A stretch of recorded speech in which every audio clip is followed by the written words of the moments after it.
Halo semuanya, nama saya Dr. Dasat Mulijono. Saya adalah seorang internis, kardiolog, ahli intervensi yang saat ini bekerja di Rumah Sakit Betsaida di Gading Serpong. Latar belakang saya dididik di Universitas Indonesia sebagai dokter umum, kemudian saya pergi ke Australia untuk menjalani spesialisasi lebih lanjut. Nah, pada kali ini saya akan membahas tips yang sangat berguna untuk melawan corona. Judulnya melawan corona dengan cerdik dan penuh hikmat. Nah, kejadian ini berawal kira-kira 1 tahun yang lalu ya. Saya membaca suatu kata-kata bijak ya. Ini ditulis sudah lama sekali. Di sini dikatakan bahwa superior dokter ya adalah dokter-dokter yang superior itu adalah dokter-dokter yang bisa mencegah pasiennya terkena penyakit ya. Sedangkan dokter-dokter yang biasa, dokter yang mengobati pasien pada waktu pasiennya masih mempunyai gejala awal. Nah, dokter yang dikatakan di sini inferior dokter adalah dokter yang melakukan pengobatan ketika pasiennya jatuh sakit. Jadi penting diingat, superior dokter adalah dokter-dokter yang bisa memberikan nasihat kepada pasiennya agar pasien tersebut tidak jatuh sakit. Nah, tadi saya jelaskan bahwa program ini udah ada kurang lebih 1 tahun. Jadi pasien-pasien yang mengalami sumbatan jantung itu bisa sumbatannya hilang ya, atau pasien-pasien yang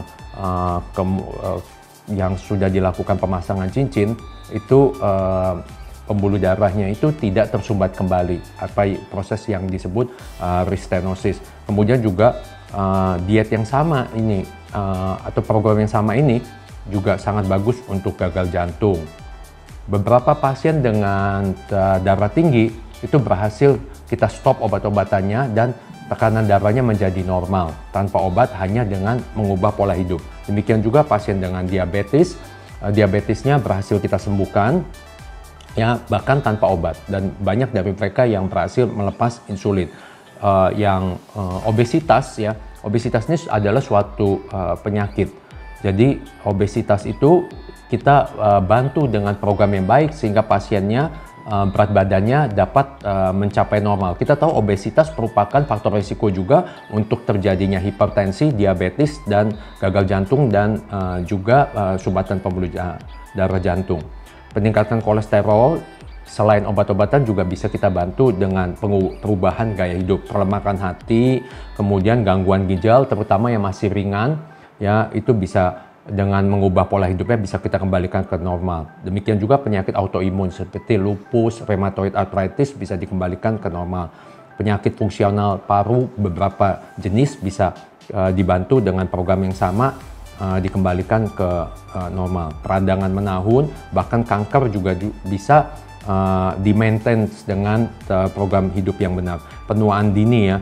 Jadi penuaan dini, umur pasien itu yang ikut program kita kita geser menjadi muda 10 sampai 20 tahun. Nah, kenapa ini penting sekali? Kita bisa lihat data dari Cina ya. Dari 1590 pasien-pasien yang terkena COVID ini yang meninggal itu adalah pasien yang apa? Pasien yang mempunyai comorbidity dari semua ini di atas ya. Jadi kalau kita punya suatu metode di mana penyakit-penyakit ini bisa kita lenyapkan, maka kemungkinan pasien itu kalau terkena COVID untuk meninggal sangat kecil ya. Jadi ini salah satu rahasia yang sangat penting, dan kita program ini udah di 1 tahun. Saat ini kita sudah membina kurang lebih hampir 500 pasien, dan kita bersyukur tidak ada satupun pasien-pasien dari yang ikut program kita ini yang kena corona atau COVID yang sampai meninggal. Bahkan hampir tidak ada yang sampai masuk rumah sakit. Palingan cuma beberapa ya yang kena cuma batuk-batuk, pilek-pilek biasa ya. Nah, jadi apa yang kenyataan yang kita hadapi, kenyataan pahit ya untuk wabah ini? Pertama, kenapa tuh angka kematian kita salah satu yang paling tinggi di Asia? Saya rasa seharusnya tidak ya. Kita lihat di sini Singapura ya 12.693, yang meninggal 12 orang. Jadi di Singapura angka kematiannya hanya 0,1%. Sedangkan di negara kita 8.607 yang terkena dan yang meninggal 720. Artinya angka kematian kita adalah 8,4%. Ini salah satu yang tertinggi di Asia. Ya, kemudian kita lihat lagi negara kayak Vietnam. Kenapa Vietnam hanya sedikit yang terkena, cuma 270, dan angka kematiannya itu 0, ya, jadi 0% angka kematiannya. Kemudian Bhutan yang terkena hanya 7, angka kematian 0.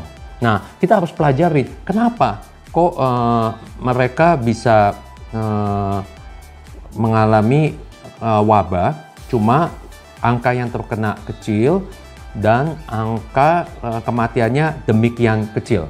Jadi saudara-saudara, kita harus pelajari kenapa negara Vietnam, Singapura, Bhutan ya itu angka kejadian dan kematiannya rendah. Kenapa?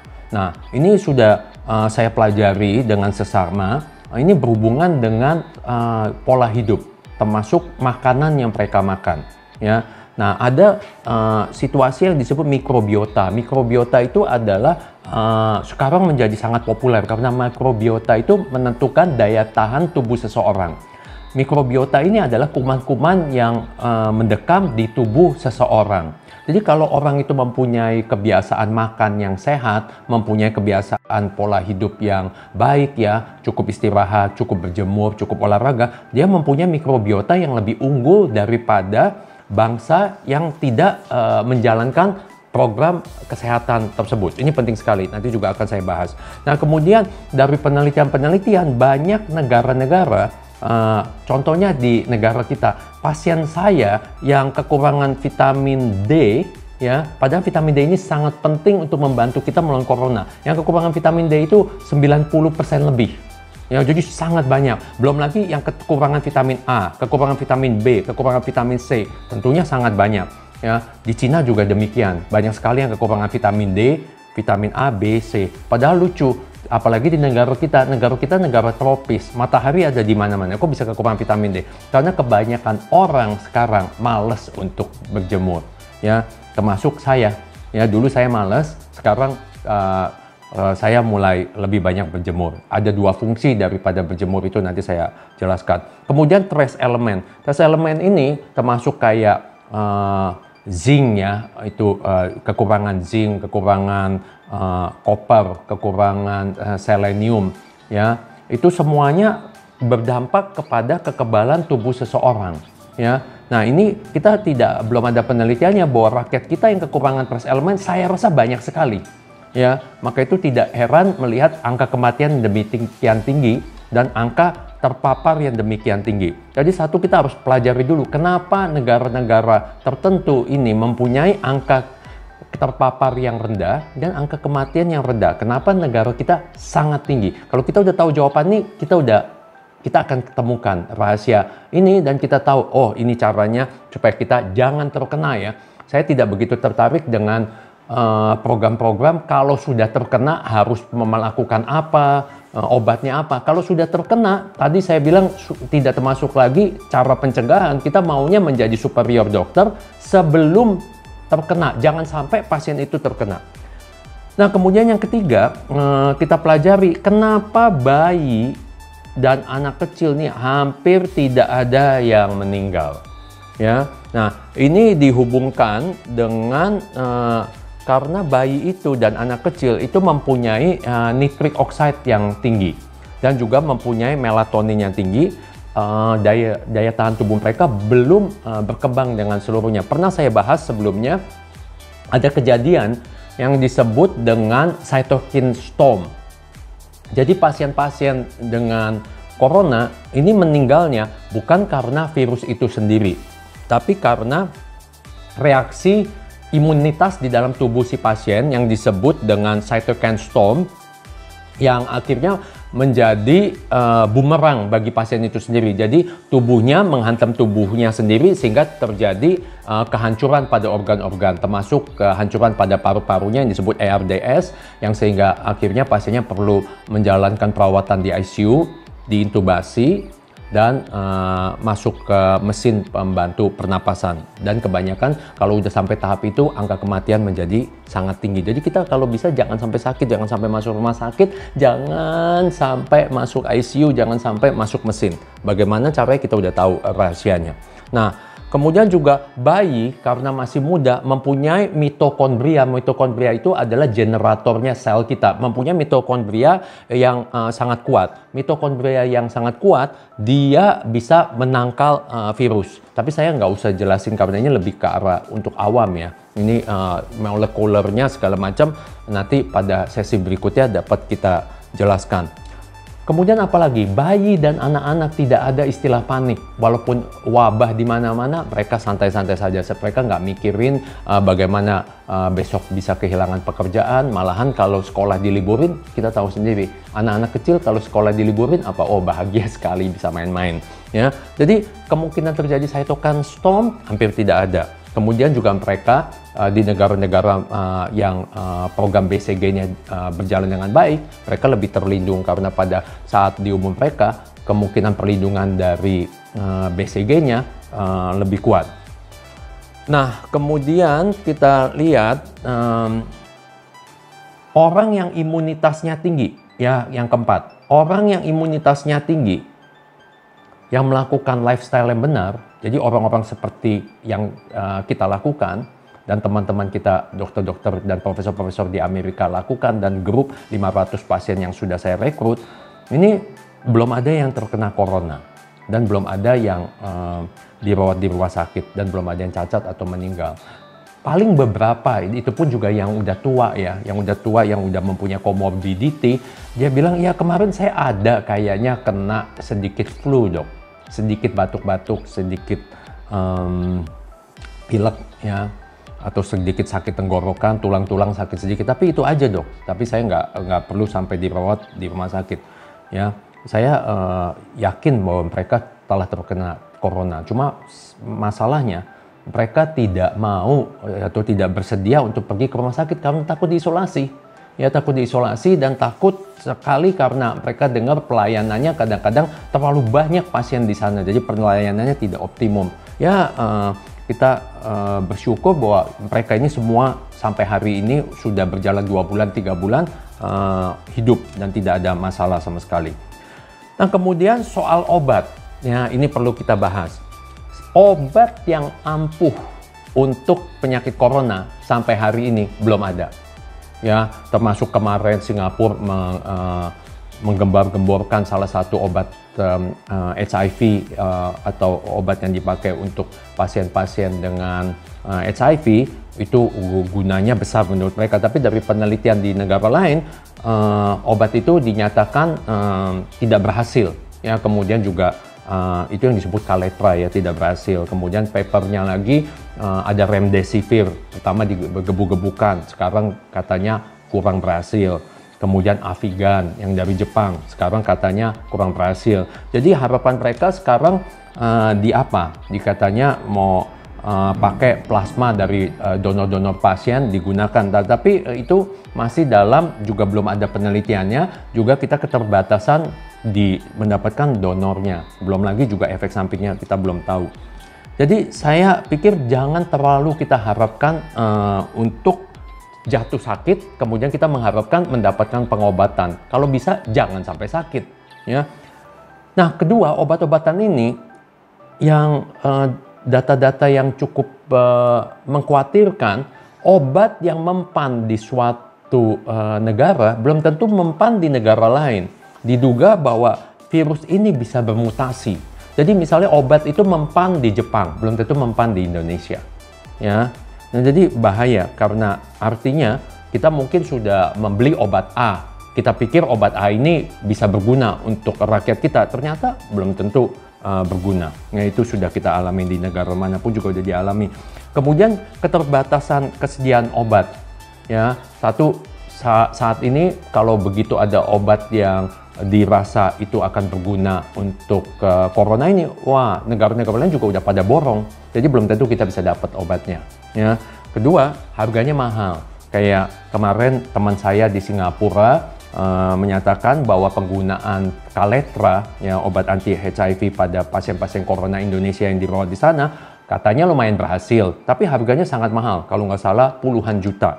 Ya, jadi kita kendala juga tuh, mau dapat satu obatnya mau dapetnya dari mana, saat ini nggak ada di negara kita. Kedua juga harganya mahal, belum tentu semua rakyat kita bisa menikmati itu. Tapi program yang kita bahas di sini, saya yakin semua orang bisa ikuti, asal mereka mau, ya, asal mereka mau. Nah, kemudian belum lagi efek samping dari obat-obatan. Beberapa obat-obatan orang beli online seperti hidroksikloroquine, diminum sendiri, begitu batuk-batuk, pilek-pilek, dia curiga kena corona, minum obat, akhirnya meninggal, ya, karena ada efek samping yang disebut prolonged QT syndrome. Efek samping bisa sampai menimbulkan kematian. Contohnya kemarin ada pasien yang dia curiga dia kena corona. Ini terjadi di Amerika. Dia main beli aja hidroksikloroquine, minum, tahu-tahu meninggal kena serangan jantung suami istri. Karena obat-obatan ini bukan dengan tidak ada side effect-nya, ada side effect-nya. Hati-hati sekali, jangan main asal beli obat online, main minum sendiri. Satu, belum tentu penyakitnya corona. Kedua, seandainya penyakitnya betul corona, minum obat sendiri, belum tentu obatnya itu manjur, belum tentu obatnya tepat, belum tentu yang ini. Jadi saya tidak anjurkan, lebih baik mereka pergi ketemu dokter yang mengetahui bagaimana mengobati pasien-pasien dengan corona. Ya. Nah, kemudian poin yang keenam, ini tentang imunitas. Nah, ini menarik sekali. Imunitas setelah terpapar virus, apakah aman? Ya, belum tentu, karena ada beberapa laporan orang terinfeksi kembali. Jadi kita nggak tahu kenapa mekanismenya itu, banyak diduga mungkin mereka memang positif, tapi deteksinya kurang begitu baik pada waktu mereka keluar. Sekarang lebih baik sehingga ternyata infeksinya masih ada. Pokoknya banyaklah teori-teorinya ini. Nah, kemudian kalau bisa melindungi berapa lama? Ya, jadi kalau orang itu terlindungi hari ini, apakah bisa terlindungi kalau tahun depan masih ada virus ini? Ya, itu belum ada yang bisa jawab. Nah, kalau saya misalnya terkena COVID-19 di Indonesia, saya sudah membentuk imunitas tubuh. Lantas suatu saat nanti tahun depan ketika lockdown sudah dibuka, saya jalan-jalan nih ke Australia atau ke Singapura. Ada jaminan nggak bahwa virus yang di sana tidak menginfeksi saya? Tidak ada jaminan, karena strain-nya berbeda. Itu udah ada studinya. Jadi bagaimana? Kalau gitu saya lebih baik mengikuti program yang mana daya tahan tubuh saya sangat kuat. Mau strain-nya apapun, di negara apapun juga, saya tetap terlindungi. Itu adalah kuncinya. Nah, vaksin. Orang menunggu vaksin. Kapan akan tersedia? Dan juga vaksin bermasalah. Kenapa? Begitu strain-nya berubah, vaksinnya nggak mempan lagi. Ya, jadi kita bilang strain-nya ini mudah berubah. Yang sekarang aja katanya strain yang di Amerika sama di Cina beda. Yang di Italia beda lagi. Yang di Indonesia beda lagi. Jadi kalau kita bikin vaksin, dari mana? Bahannya dari Amerika misalnya. Nah, vaksin itu apakah bisa melindungi kita yang ada di Indonesia? Apakah bisa melindungi kita yang ada di Cina? Apakah bisa melindungi kita yang ada di Italia? Nggak ada yang bisa jawab. Ya. Kemudian efek sampingnya, apakah aman? Belum ada studinya. Kita boleh terima vaksin, tapi nanti efek sampingnya apa? Tahu-tahu bisa menyebabkan penyakit yang lebih dahsyat daripada terkena corona. Angka kematiannya lebih besar, baru nyesel. Ya. Nah, udah gitu juga kalau selain bermutasi, kalau virusnya bergabung atau yang disebut reassortment, dia bergabung. Jadi beberapa virus misalnya pada pasien tertentu tadinya virus corona, dia gabungan dengan virus influenza yang ganas, yang angka kematian tinggi. Wah, virusnya nanti kalau menularkan lebih ganas lagi. Itu reassortment, juga harus kita pikirkan. Ya, semuanya masih dalam tahap investigasi dan penelitian.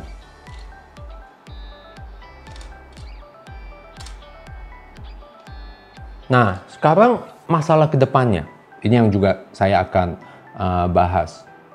PSBB, ya, itu mau berapa lama?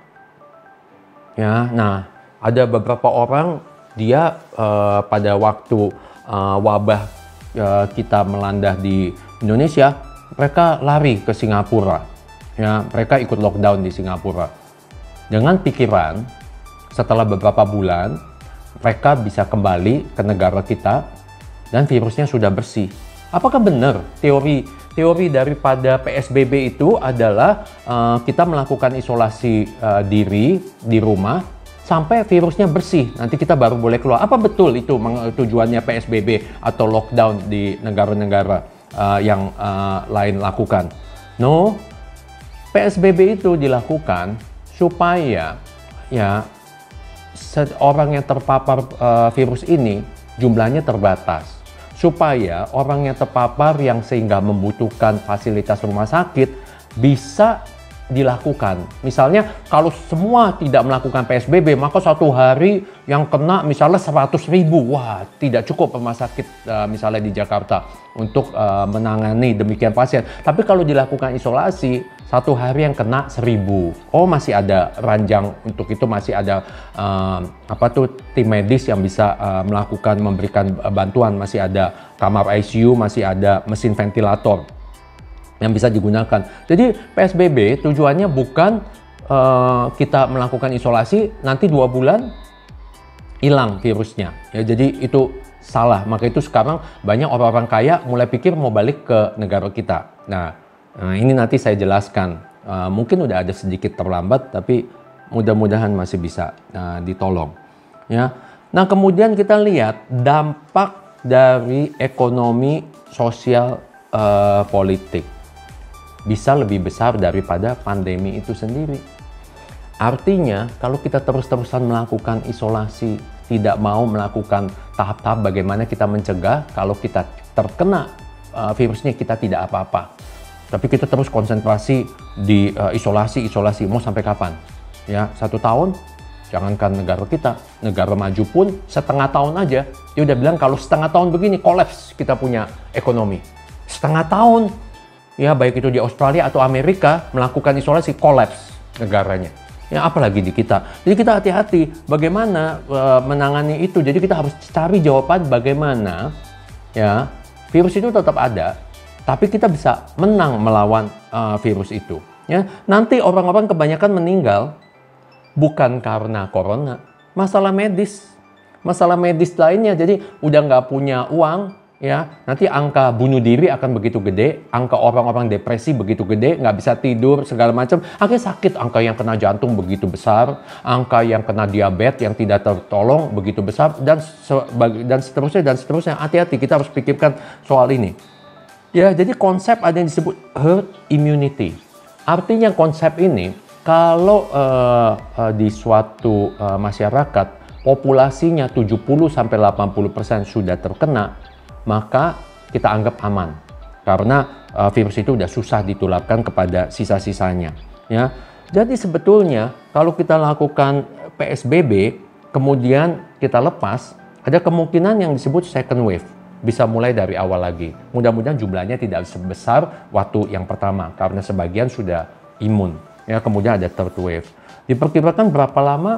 Ada yang bilang, kita bilang laporannya dari Harvard Medical School, ada yang bilang bisa 2 tahun. Ya, atau ada yang bilang ya paling cepat kalau misalnya negaranya melakukan program profilaktik yang dengan baik, mungkin bisa 1 tahun. Mereka berharap vaksin. Tadi saya sudah jelaskan, vaksin mungkin bukan jawabannya. Ya, nah dari itu penanggulangan reinfeksi gimana? Kalau kita punya program yang mana daya tahan tubuh kita kuat, ya kita yakin bahwa virus ini tidak akan terkena virusnya. Kita nggak usah takut. Ya, kalau dia strainnya berubah, toh tetap daya tahan tubuh kita kuat. Mau dia reassortment atau apa, kita tetap aman. Ya, jadi kuncinya bagaimana kita mengetahui rahasia bagaimana kita jangan terkena virus ini karena daya tahan tubuh kita demikian kuat atau terkena gejalanya ringan. Jadi aman-aman aja. Ya, itu yang paling penting. Nah, kemudian oke lah, kita udah senang nih, kita udah kena virus ini, udah gitu kita selamat, kita pikir kita nggak bakal kena lagi. siapakah yang bisa tahu kecuali Tuhan itu sendiri. Tahu-tahu tahun depan ada virus baru apa lagi yang jenisnya lain. Kita tahu bahwa virus ini disebarkan oleh orang-orang yang katanya ini, kalau kita nggak percaya teori konspirasi, katanya disebarkan oleh orang-orang yang memakan bats atau kalong ya. Nah ternyata market itu dibuka lagi di Cina. Bagaimana kita nggak yakin nanti ada SARS-3, SARS-4 ya, SARS-CoV-3, SARS-CoV-4, kita nggak tahu. Selama manusia masih makan binatang, apalagi binatang-binatang eksotik ini tidak dilarang, ya kita tinggal tunggu lagi. Nanti tahun-tahun berikutnya akan ada lagi yang lebih dahsyat. Siapa yang bisa jawab? Siapa yang tahu? Ya. Kalau saya pikir, ya kita percaya pada Tuhan. Tapi kita juga punya hikmat bagaimana meningkatkan daya tahan tubuh. Kita udah siap berperang melawan COVID itu, bukannya kita ngumpet isolasi selamanya. Nah, kesehatan nih perlu ya. Yang tadi saya bilang kita punya program 1 tahun. Tapi yang ikut hanya 50%. Yang 50% nggak mau.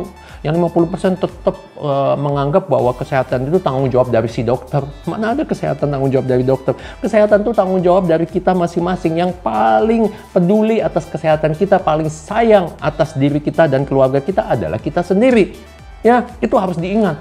Jangan terlalu mengandalkan dokter, jangan mengandalkan rumah sakit, jangan mengandalkan pemerintah. Ini dalam arti baik saya bilang masing-masing orang harus bertanggung jawab atas dirinya sendiri. Ya, jadi ini penting sekali karena saya lihat kenapa program kita cuma keberhasilan 50%. Orang males, semuanya hanya mengandalkan dikit-dikit ke dokter, dikit-dikit mainannya obat. Ya, anak siapapun juga, anak dia, anak presiden, anak konglomerat, anak siapapun, tetap harus belajar jalan waktu bayi. Kita ingat itu aja. Harus belajar makan pakai sendok garpu, harus belajar mandi, harus belajar dan sebagainya. Ya, jadi ada hal-hal di dunia ini yang kita nggak bisa mengandalkan orang lain untuk lakukan untuk diri kita. Itu yang harus diingat dulu. Ya, nah jadi itu kedua, kebiasaan buruk. Orang nunggu sampai sakit baru mau cari bagaimana nih caranya kalau udah sakit, siapa yang bisa tolongin saya, obatnya apa, ke rumah sakit mana, kalau perlu kita ke Singapura, tapi sekarang udah di lockdown Singapurnya, gimana tuh?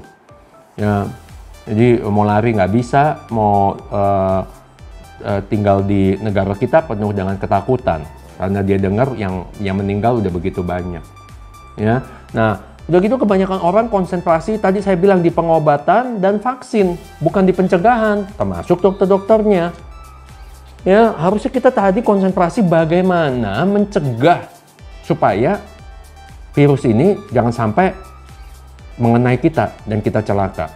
Ya, Tuhan selalu, saya percaya Tuhan selalu memberikan solusi jika kita sungguh-sungguh mencari jawabannya, ya sungguh-sungguh. Ya, jadi jangan lupa yang kita bahas bahwa penyakit COVID-19 atau corona ini pertama dia menghantam spirit dulu nih.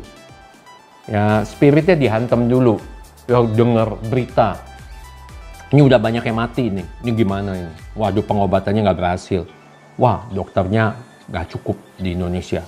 Waduh, ini begini-begini. Wah, tambah ketakutan ya. Nah, udah habis ke spirit turun ke mind, jiwa nih. Wah, jiwanya mulai takut, emosinya terpengaruh ya, mulai marah-marah, ada yang sedih, ada yang nggak bisa tidur, nggak bisa istirahat. Udah deh kena willnya ini kemauan, semangatnya udah nggak ada ya, semangatnya udah nggak ada. Jadi bukannya dia cari akal bagaimana memerangi COVID, nanti kalau PSBB sudah dilepas dia bisa selamat kalau dia pergi keluar, enggak, dia malahan stuck di situ, dia kurang tidur. Dia terpaku, dia dengar baca hoax yang nggak ada gunanya sama sekali, malahan bikin pusing. Ya, harusnya kalau spirit kita kuat, spiritnya ini kuat, maka mind kita kuat. Nah, nanti Tuhan buka jalan, kita dikasih rahasia bagaimana menguatkan tubuh kita supaya jangan terkena. Jadi kadang-kadang orang bilang jangan takut kamu kena COVID, jangan takut kamu kena corona, karena Tuhan berada bersama engkau. Saya bilang gimana ya, kayak ini perumpamannya seperti gini. Ini mau hujan nih, mendung nih. Ya, kita bilang jangan takut kamu sama hujan. Jangan takut, kamu keluar saja, nanti Tuhan akan menolongi kamu. Enggak dong. Seharusnya kita pikir dong, kalau dia udah tahu mendung di luar, kita kasih payung, kasih baju hujan. Nah, baru kita suruh dia pergi, jangan takut. Ya, ini hikmat yang harus kita miliki. Jadi bagaimana orang bisa hilang dari rasa takut kalau di batin dia yakin bahwa kalau dia keluar dari rumah dia akan terkena corona itu. Nggak bakal, dia bakal tenang. Ya, kecuali dia tahu pasti rahasianya, oh saya udah tahu corona ini saya nggak perlu takut sebab saya sudah siap-siap melawan corona. Ya. Nah, jadi seharusnya isolasi PSBB diperpanjang, kita bersyukur. Kenapa? Artinya waktu yang kita punya untuk mempersiapkan nanti kalau PSBB dibuka, kita keluar, panjang. Ya, jadi harusnya apa? Waktu itu kita gunakan, kita ubah pola hidup. Saya udah ajarin nih ke pasien-pasien saya. Saya ajarin, kamu selama PSBB ini, kamu lebih giat lagi. Makannya lebih dijaga. Ya, kamu istirahat dengan cukup. Berita hoax jangan dibaca. Ya, kemudian kamu melakukan jemur diri kamu. Ya, istirahat secukupnya, tidur dengan baik. Kemudian saya kasih tahu rahasia suplemen. Nah, diperpanjang. Yang tadinya berat badannya belum mencapai normal, diperpanjang 1 bulan, 2 bulan lagi. Wah, olahraga tambah giat. Jadi begitu dia nantinya PSBB dibuka, wah dia udah siap. Harusnya begitu, bukannya cuma di rumah do nothing. Ya, malah luar biasa sekali saya dengar di Cina. Angka perceraian tambah tinggi selama PSBB. Jadi mereka ya kita tahu sendiri, berantem di rumah ya. Bukannya konsentrasi bagaimana melawan COVID ini, tapi malahan konsentrasi ke hal-hal yang nggak benar. Nah, jadi apa yang saya mau kemukakan di sini? Penggunaan APD benar, ya apalagi untuk tenaga medis.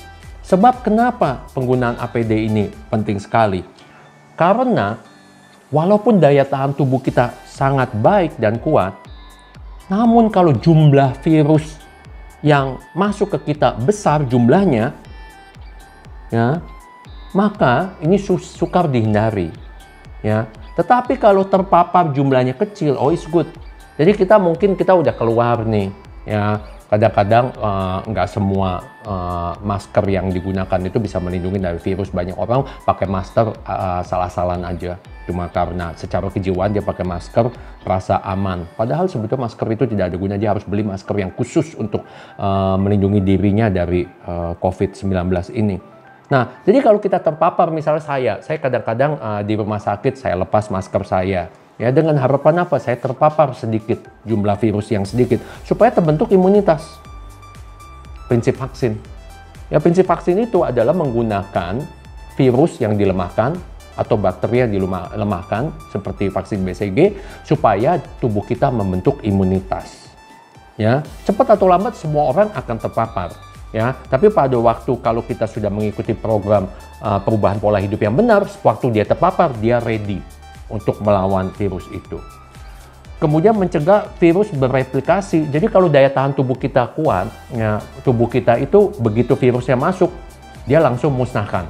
Nggak sempet virusnya jadi banyak. Jadi virus viral load-nya itu jumlah virusnya terlalu banyak, akhirnya tubuh kita nggak bisa lagi kebobolan, nggak bisa menahan virus itu. Jadi kita coba ubah pola hidup kita supaya virus ini nggak bisa bereplikasi. Meningkatkan imunitas adalah kunci yang utama.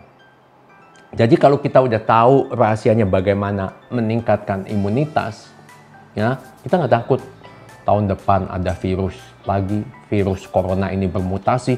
Oh, kita udah tahu, kita bilang kita udah tahu rahasianya. Jadi tenang aja, kita bakal kita bakal aman menghadapi virus yang jenis apapun juga. Ya, juga kita nggak usah terlalu kalau saya sih sendiri pribadi tidak begitu mengharapkan vaksin. Mungkin kalau ada juga saya tolak, saya nggak mau.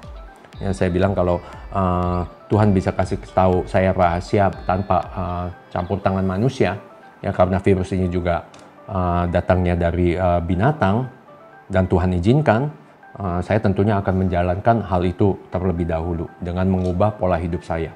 Ya. Nah, kemudian juga waktunya yang tadi saya bilang, mungkin ini waktunya untuk orang-orang yang gemuk, yang darah tinggi, yang punya sumbatan jantung, yang diabetes, merokok untuk bertobat, ya, untuk mengubah pola hidup mereka. Ya, karena tadi saya bilang kalau ada komorbiditas, angka kematian kalau terkena virus itu jadi tinggi.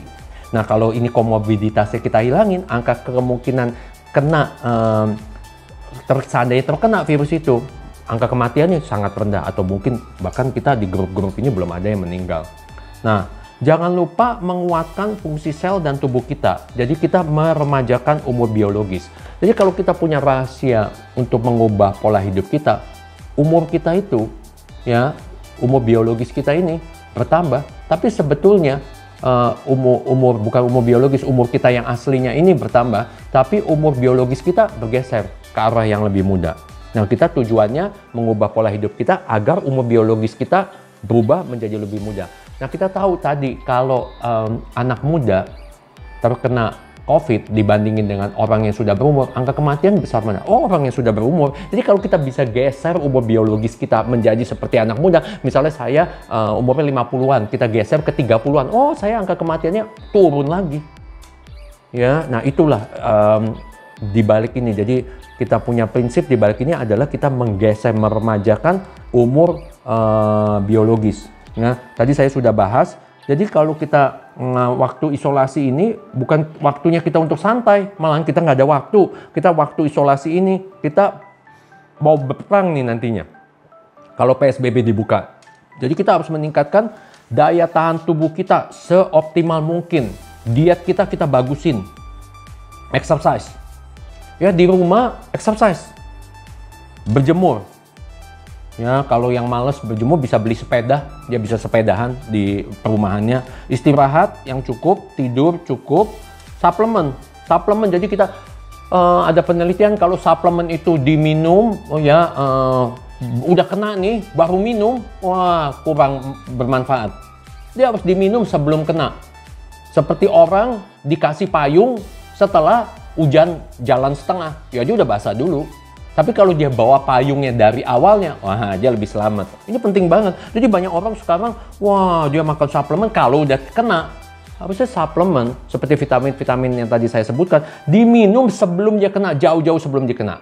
Supaya kalau supaya dia tidak kena atau kalau kena ringan.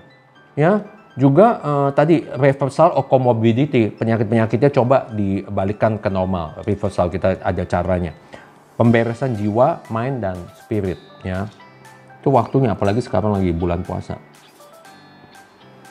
Nah, jadi metodenya apa? Saya katakan tadi ini untuk orang awam. Jadi kalau mau lihat lengkapnya, nanti bisa pada sesi-sesi berikutnya kita kasih tahu mekanisme molekulernya, kimianya, kenapa apa yang kita anut di sini itu bermanfaat.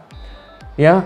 Kadang-kadang orang bilang ini, udah kamu diet aja. Saya pengalaman dulu, ya menangani pasien diabetes. Udah kamu diet aja. Dia balik 1 bulan, nggak ada perubahan, nggak ada perbaikan. Nah belakangan saya pelajarin, salahnya di mana ya? Kalau kita ngomong diet saja, itu terlalu luas. Ya, jadi saya belajar sesuatu di situ. Jadi kayak orang, misalnya kita tahu anak-anak muda kepengen punya badan six pack. Udah kamu olahraga aja. Apa cukup dengan bilang kamu olahraga aja? No, kita harus tahu dong apa jenis olahraganya. Metodenya bagaimana, berapa lama, ya berapa sering dalam 1 minggu. Kita perlu personal trainer. Demikian juga, sekarang saya pengalaman, kalau kita bilang diet kepada pasiennya, kita harus spesifikasikan dietnya apa. Ya kita harus diet, misalnya kita bilang 50% sayur-sayuran. Mentah. Ya mentah. Karena mentah itu banyak mengandung nitric oxide, juga udah ada teori yang lain, gula, teori segala macam. Ya. Nah, mentah. Kemudian kalau dia mau kukus, tapi kukusnya nggak boleh lama. Jadi kita ada tekniknya, kita ajarin. Sayur-sayurannya harus mentah. Kemudian buah-buahan. Buah-buahan tergantung dari pasiennya. Kalau pasien kencing manis, buah-buahannya lebih dikurangi. Atau pilih buah-buahan yang tidak manis. Jadi penting sekali, 20% buah-buahan, 50% sayur-sayuran, 20% kacang-kacangan. Kacang-kacangan ini sumber dari protein. Protein. Nih. Kacang-kacangan itu, jadi kita bedain antara ada dua macam, dua-duanya juga bisa menjadi sumber protein. Satu kacang-kacangan disebut beans, ya bahasa Inggrisnya beans. Satu lagi kacang-kacangan disebut nuts. Beans itu seperti kacang hijau, edamame, kacang merah, kacang hitam, ya pokoknya kacang-kacangan, itu namanya beans. Atau nuts. Nuts itu saya biasa anjurin yang raw, yang mentah, organik. Itu bisa almond, bisa pistachio, bisa pecan, bisa walnut, ya, bisa cashew nut, bisa termasuk soy. Soy itu masuk dalam kacang-kacangan, ya, masuk seperti tempe, tahu, ya. Itu adalah sumber protein. Kemudian 10% untuk lemaknya kita pilih yang mengandung omega 3, DHA sama EPA. Karena DHA dan EPA ini dua-duanya membantu memerangi inflamasi.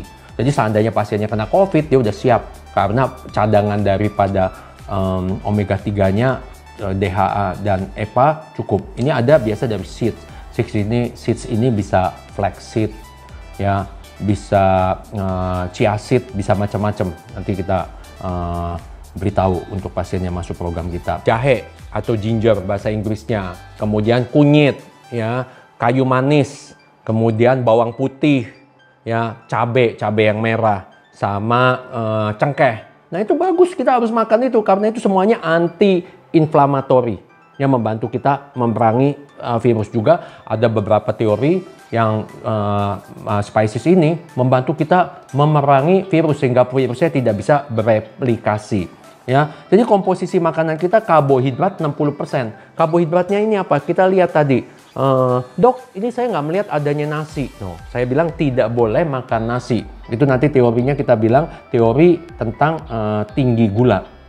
Nasi, kentang, bihun, mie itu kita hindari karena not good. Jadi kita dapatnya karbohidratnya dari karbohidrat gampang dari sayur-sayuran. Itu namanya kompleks karbohidrat, ya. Nah, jadi yang kita masalahkan adalah protein. Tadi saya udah bilang bisa dengan makanan-makanan tadi, kacang-kacangan, dengan tahu, tempe, jamur, ya.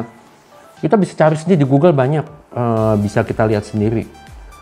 Nah, jadi makanan yang kita anjurkan ini adalah makanan yang basicnya anti-inflamasi. Karena makanan ini penuh dengan nitric oxide. Nah, nitric oxide itu senyawa yang luar biasa. Nitric oxide itu susah didapatkan dari makanan-makanan yang basicnya animal, hampir tidak ada.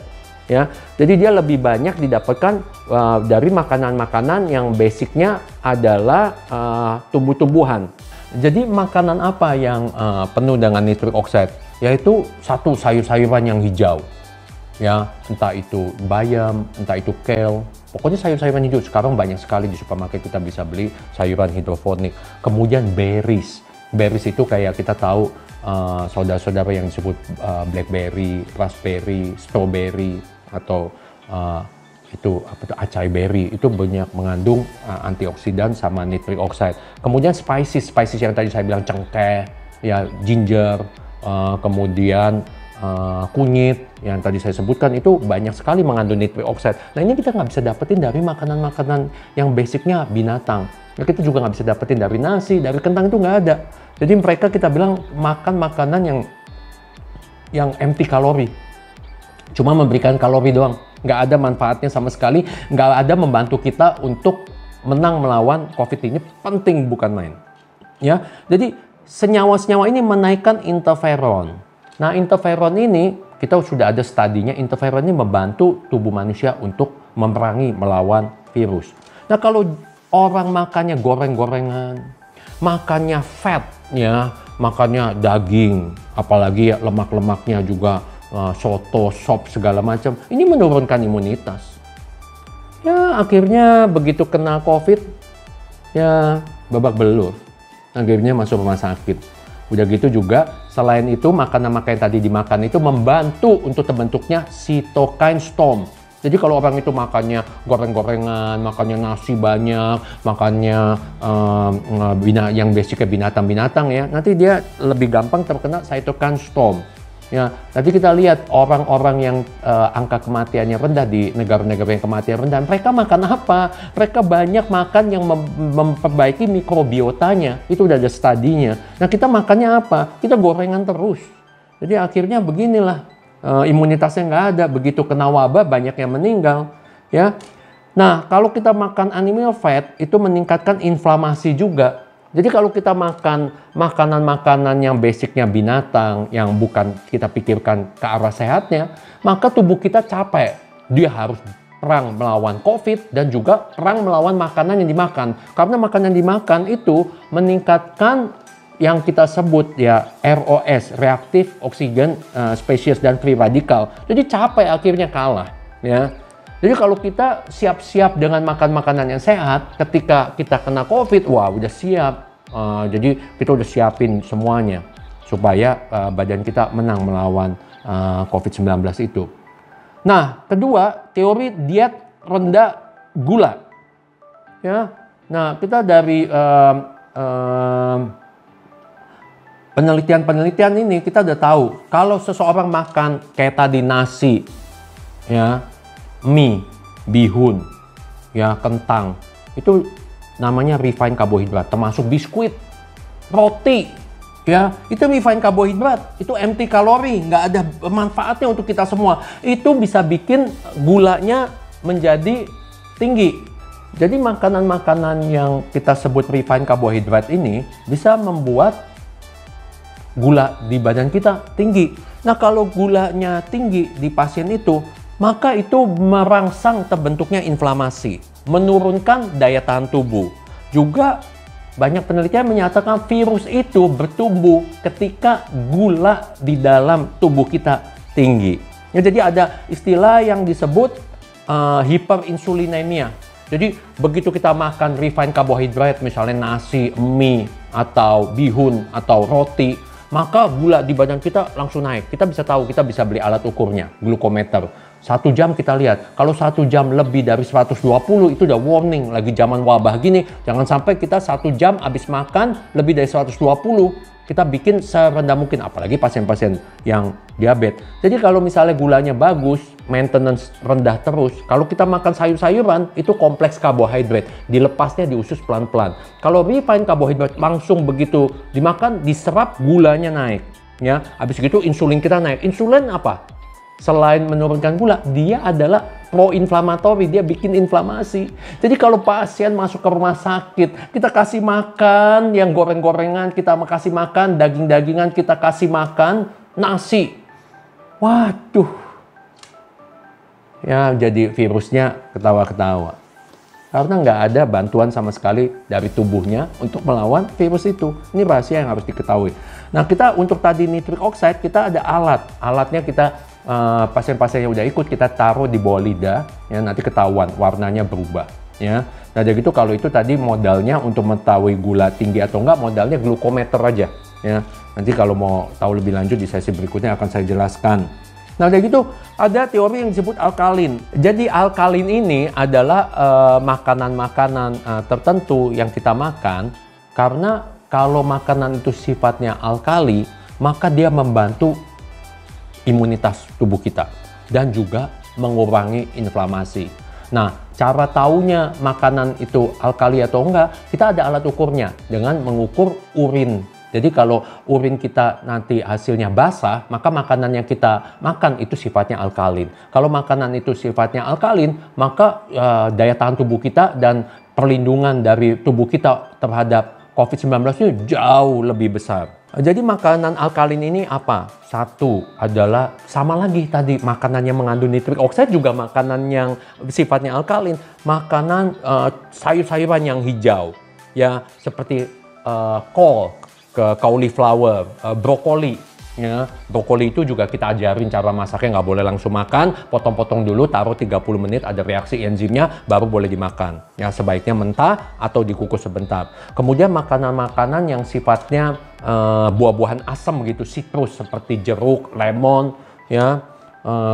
Pada waktu wabah ini, saya sekarang tiap hari minimal makan jeruk lemon, ya, kadang 1-2 per hari. Kemudian apalagi makanan yang sifatnya alkalin, seaweed, ya, sea salt, kemudian root vegetable. Root vegetable itu seperti umbi-umbian, ya, seperti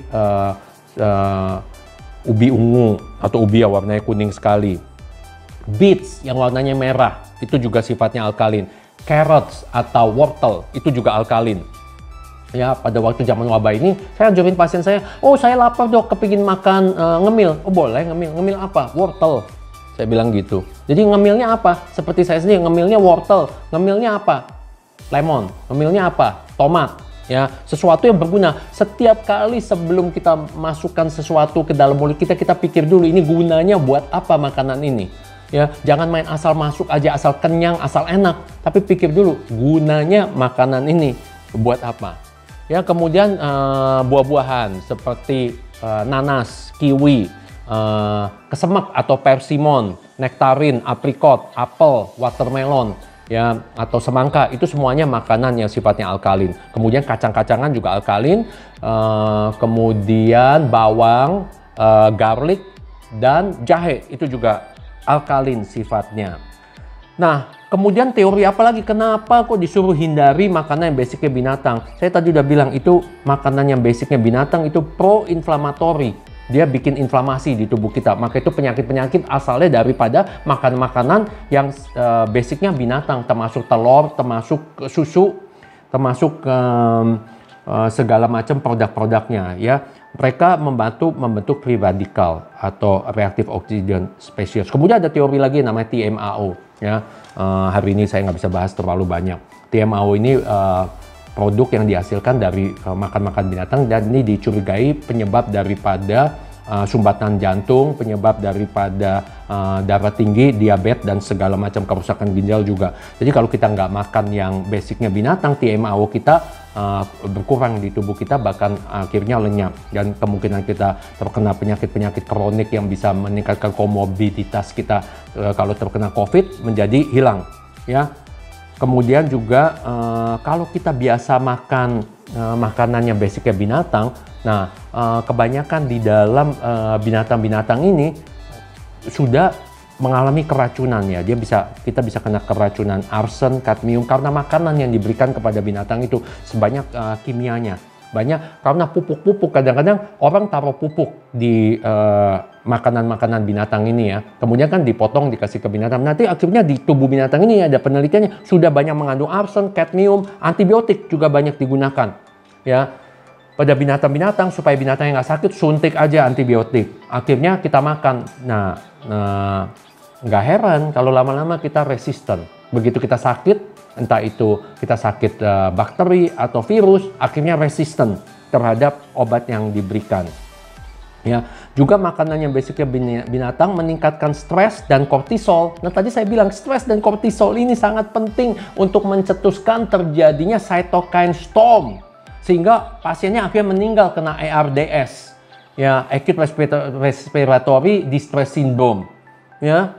Nah, ini gara-gara makanan ini. Kemudian juga membuat enzim-enzimnya siap sedia untuk mencetuskan ARDS kalau kita makan makanan yang basicnya itu. Nah, kalau kita udah lama ini butuh waktu 2 bulan, saat yang tepat untuk waktu isolasi. Kita harus memperbaiki mikrobiota usus kita. Waktunya 2 bulan. Oke, mikrobiota usus ini menjadi topik yang sangat penting karena tadi saya sudah tunjukkan kemungkinan besar kenapa di negara-negara yang angka kematiannya rendah, mereka mempunyai mikrobiota yang lebih unggul daripada mikrobiota bangsa kita. Nah, 70% daripada sistem imun tubuh kita itu adanya di mana? Di GI tract, di usus-usus kita. Ya, 70%. Jadi orang lupa bahwa sistem imun tubuh kita yang paling kuat adalah basicnya ada di usus kita. Nah, kalau kita mensupport usus kita dengan makanan-makanan yang sehat, tadi basicnya sayuran, buah-buahan, kacang-kacangan, itu mikrobiotanya menjadi baik. Ya, minimal 2. Makin lama makin bagus. Kita punya program ini dari 1 tahun. Jadi sekarang kita sangat bersuka cita. Kita tidak takut terhadap COVID-19 ini. Nah, kalau kita punya mikrobiota baik, maka imun sistem kita sempurna, ya. Karena banyak hasil-hasil yang di mikrobiota itu mengeluarkan zat-zat dan enzim-enzim segala macam yang diserap tubuh kita. Kalau mikrobiotanya jelek, dia malah berbalik melawan kita. Jadi kuman-kuman yang ada di usus kita memproduksi zat-zat yang bikin kita tersumbat jantungnya, bikin kita darah tinggi, bikin kita rusak ginjalnya, bikin kita diabetes dan segala macamnya. Ini teorinya merebak kira-kira 3-5 tahun belakangan nih. Banyak bukunya saya sudah baca ya.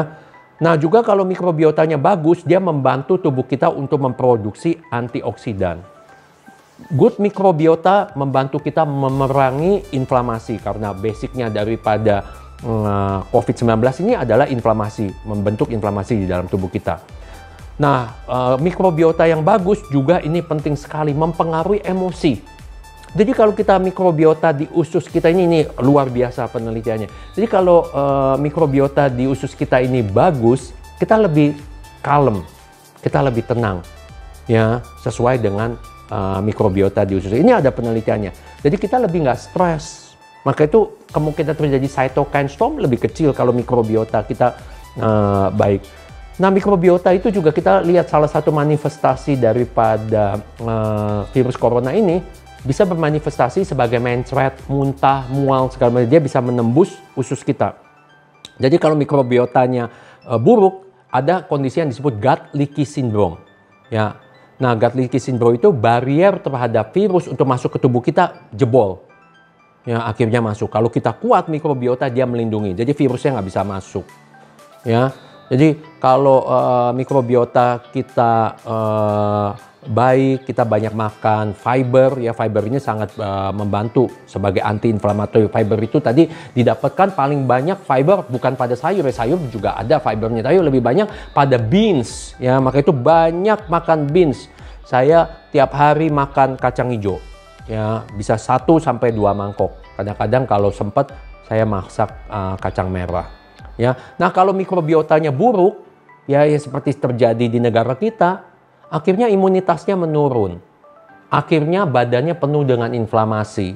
Begitu virus masuk, tambah inflamasi. Akhirnya nggak berhasil dalam perjuangan melawan COVID-19. Kemudian mikrobiota yang buruk ini juga membantu badan memproduksi zat yang disebut serotonin, cytokine. Cytokine juga meningkat, norepinephrine juga meningkat. Ini semuanya membantu terbentuknya cytokine storm. Penting bukan main mikrobiota ini. Nah, juga membantu terbentuknya interleukin. Interleukin itu dasar daripada inflamasi dan cytokine storm. Nah, kalau kita istirahat dengan baik, kita tidur dengan cukup, ya, kemudian melakukan olahraga dengan teratur, itu juga membantu memperbaiki mikrobiota di usus kita. Nah, kemudian mengenai mitokondria, memperkuat mitokondria. Ini ada beberapa cara, ada beberapa suplemen yang dipakai untuk memperkuat mitokondria. Ya. Mitokondria itu adalah generator dari sel, termasuk sel-sel imun kita. Jadi kalau kita ubah pola hidup kita, baik dengan diet, baik dengan olahraga, baik dengan berjemur, baik dengan istirahat yang cukup, dengan penanganan jiwa kita yang baik, maka mitokondrianya kuat. Sukar sekali virus itu kalau masuk bereplikasi. Sebab mitokondria itu ada prosesnya ya, proses molekular melalui molekular biology ya. Nah, itu membantu supaya virus itu tidak bereplikasi. Akhirnya badan kita menang bisa membunuh virus tersebut. Kemudian memperpanjang telomer, tadi saya sudah jelaskan kalau telomer kita berhasil diperpanjang, umur kita biologisnya lebih muda, bisa 10-20 tahun. Sehingga kemungkinan kita meninggal kalau kena COVID akan menjadi kecil. Ya, mikrobiota juga memproduksi anti-inflamatori menurunkan interleukin, tadi saya udah ini cytokine storm juga udah saya bahas. Nah, kemudian masuk kepada suplemen. Apa aja? Ya, kebanyakan daripada orang-orang yang ada nih, termasuk saya dulu juga, kekurangan vitamin A. Padahal vitamin A sangat penting. Bersama vitamin D, dia membantu tubuh kita, daya tahan tubuh kita untuk melawan virus COVID-19. Kemudian vitamin B, termasuk B12, asam folat, vitamin D. Nah, vitamin D ini juga kita dosisnya bukan asal minum vitamin D, tapi ada caranya kan, nanti bisa kita ukur, kita bisa tahu ya. Vitamin C juga dan vitamin E. Ini semuanya ada datanya. Saya tidak mengquote sesuatu yang sifatnya hoax. Kalau sesuatu yang sifatnya hoax tidak akan saya muat di pembicaraan saya. Semuanya ini ada backup scientific papernya, ya. Jadi kita harus ngomong harus ada scientific papernya, bukan cuma asal ngomong aja. Nah, trace element itu tadi saya katakan zinc, copper, magnesium, selenium, ya. Nah, itu bisa digunakan karena zat-zat ini yang udah ada studinya melindungi kita daripada penyakit-penyakit virus. Itu bisa nanti kita bahas di sesi-sesi berikutnya. Suplemen dan makanan. Jadi kalau kita pikir makanan, maka kita cari bumbu-bumbu yang mengandung antiinflamasi, meningkatkan daya tahan tubuh, antivirus, termasuk resveratrol. Resveratrol itu biasa didapatkan pada buah-buahan seperti anggur, juga pomegranate atau delima, ya. Maka itu hampir setiap hari saya makan delima, apalagi kita beruntung saat ini kita bisa membeli delima yang import. Kemudian ada licorice root, ya, yang disebut ada zat namanya glycyrrhizin, itu juga berguna untuk melawan COVID-19. Quercetin ada suplemennya juga bisa kita gunakan yang natural. Oke, quercetin itu bisa kita temukan pada produk natural, ya. Kembali lagi semuanya nggak ada produk binatang daripada hal-hal suplemen maupun bumbu-bumbu yang mengandung hal yang kita inginkan. Semuanya ada pada tumbuh-tumbuhan dan buah-buahan. Jadi quercetin adanya di mana? Di anggur hitam, ada di raspberry, ada di nectarine, ada di brokoli, ada di bawang merah, ada di teh, sama red wine. Kemudian melatonin. Melatonin ini juga menjelaskan mengenai tadi kenapa anak kecil atau bayi-bayi lebih resisten terhadap virus ini. Melatonin ini biasanya kita dapatkan dari suplemen. Hesperidin bisa didapatkan dari suplemen, bisa juga didapatkan dari makanan. Makanan apa saja yang mengandung hesperidin adalah makanan seperti jeruk-jeruk, ya, yang asam, lemon. Kemudian kita punya jeruk nipis, ya, itu mengandung hesperidin. Kemudian peppermint, daun peppermint itu juga mengandung hesperidin. Nah, ada juga beberapa obat yang mengandung hesperidin. Nah, kemudian jangan lupa minum air yang banyak. Tapi hati-hati untuk yang gagal jantung dan gagal ginjal, harus cek sama dokternya airnya berapa bolehnya. Nah, kita masuk kepada metode jenius yang kedua. Apa tadi saya udah bahas sebagian. Tidur, ya, bukan lagi tidur sedikit-sedikit, tapi kita tidur yang mana bisa merangsang melatonin kita. Jadi berapa? 10 sampai 12 jam.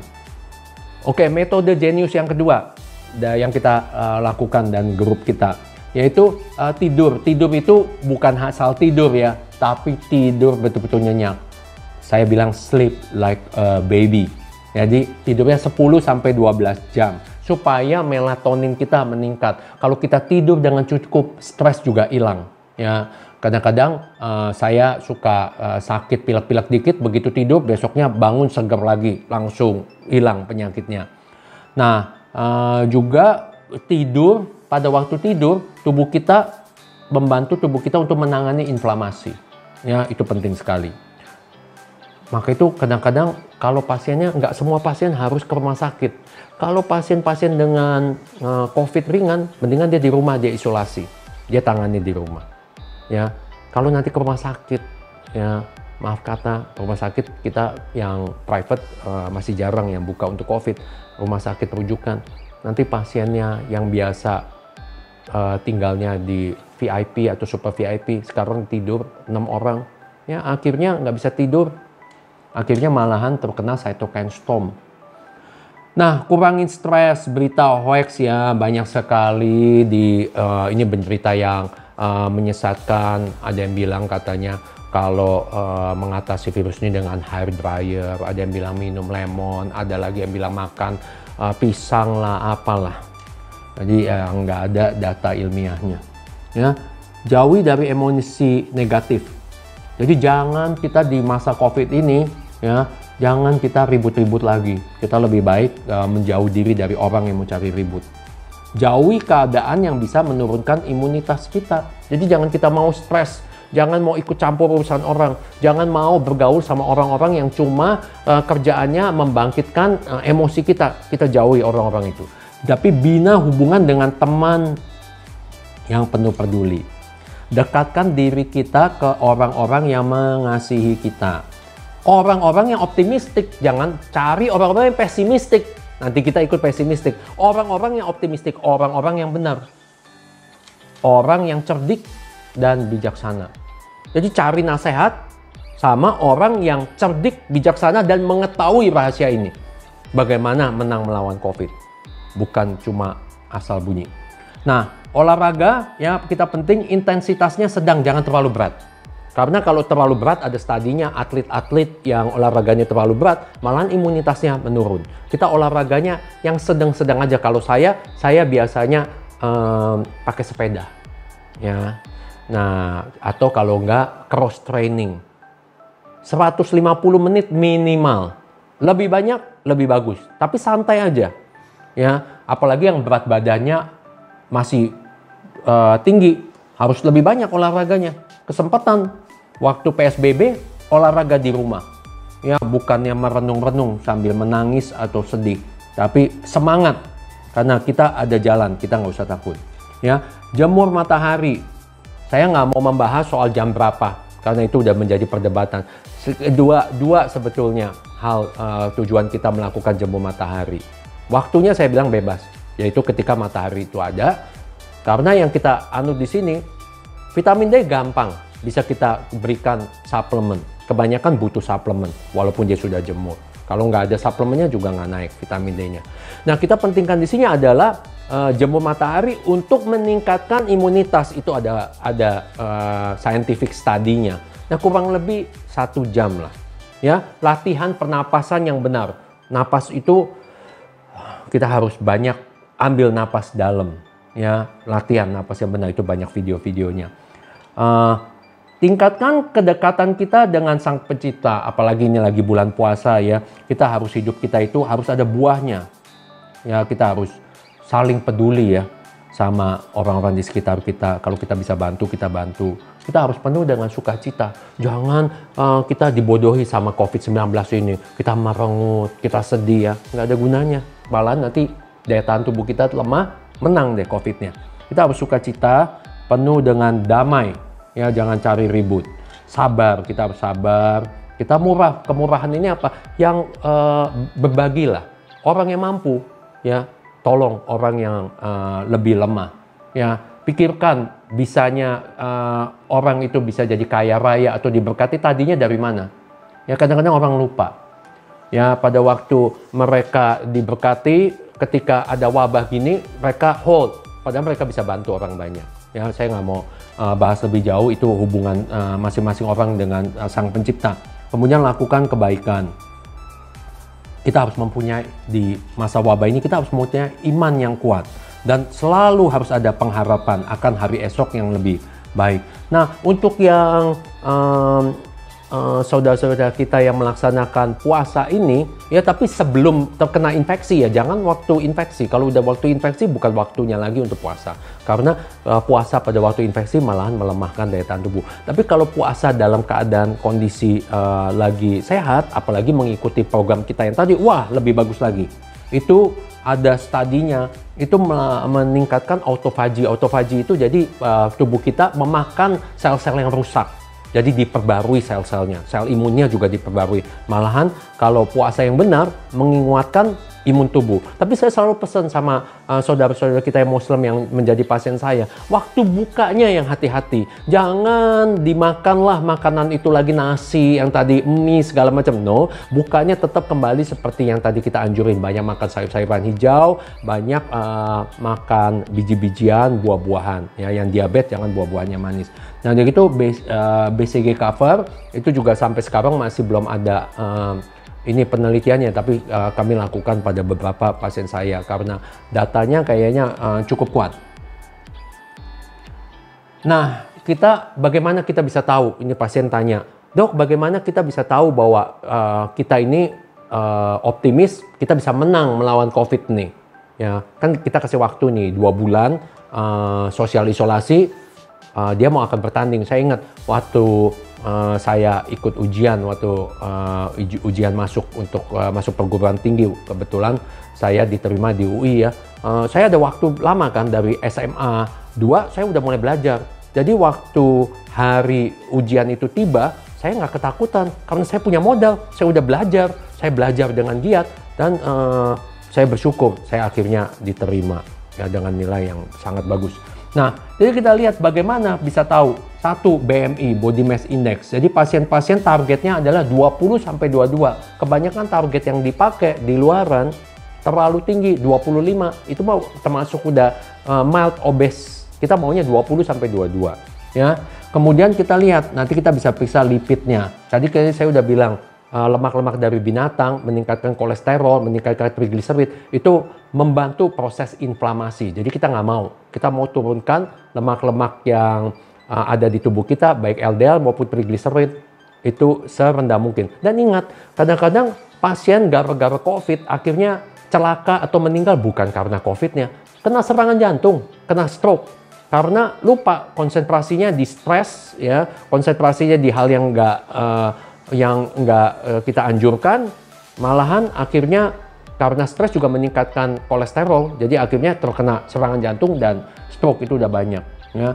Nah, udah gitu gula kalau bisa HbA1c-nya di bawah 6. Ya, yang prediabetes lebih giat lagi, jangan sampai masuk menjadi diabetes. Yang diabetes coba usahakan sedapat mungkin. Pasti bisa, karena kita udah banyak buktinya pasien bisa HbA1c-nya di bawah 6 tanpa insulin, tanpa obat-obatan, atau menggunakan sedikit obat-obatan. Nah, juga beli alat glukometer, gula darah harian itu sebaiknya 1 jam di bawah 120. Jadi misalnya saya nih, siang kepengen makan sedikit nasi, kemudian saya ukur 1 jam. Ternyata kalau gula darahnya lebih dari 120, nasinya kebanyakan. Besoknya ganti, nasinya sedikit, sayurnya lebih banyak ya. Nah, vitamin D berapa? Yang benar adalah 60 sampai 80. Kebanyakan orang kita vitamin D-nya cuma 5. Ya, pasti kena. Nanti kalau kena COVID nggak ada backingan daripada daya tahan tubuhnya untuk memerangi COVID itu. Nah, ini bisa dibetulin, kita betulin. Yang lain-lain kebetulan di negara kita belum ada ya pemeriksaan selenium, zinc, segala macam itu belum ada. Nah, tapi vitamin B kita bisa tahu homosisteinnya normal. Kalau homosisteinnya tinggi, kita harus kasih suplemen vitamin B. Ya, laju endap darah dan HSCRP ini pertanda inflamasi, kita buat serendah mungkin. Ya, jadi kalau ada waktu isolasi kita buat. Kalau ada infeksi cepat obatin. Jangan sampai laju endap darah dan HSCRP-nya tinggi. Karena itu adalah faktor-faktor yang membantu seseorang kalau kena COVID bisa masuk ke cytokine storm, bisa meninggal. Leukosit, limfosit, dan monosit harus normal.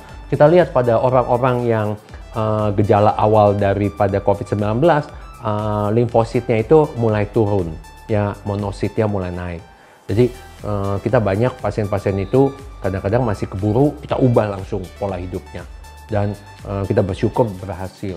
Kemudian juga fungsi-fungsi yang lain, ginjal, liver, inflamasi harus terkontrol. X-ray kita anjurkan biasa untuk screening. Supaya nanti kalau sampai yang bersangkutan kena COVID, kita ada perbandingan, ada baseline-nya dari X-ray sebelumnya.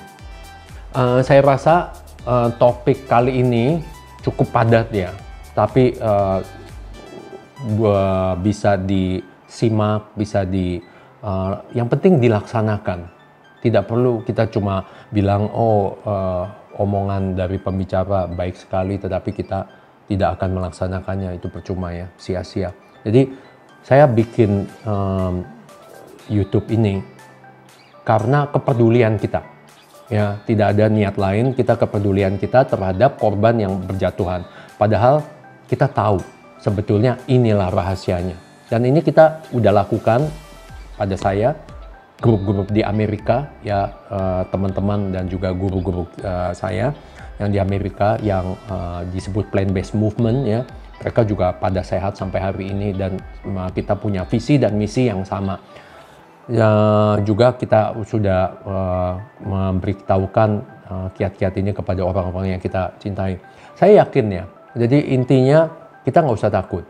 Ya, juga kita secara tidak langsung membantu pemerintah karena kita bisa mengetahui bahwa PSBB tidak bisa untuk selama-lamanya.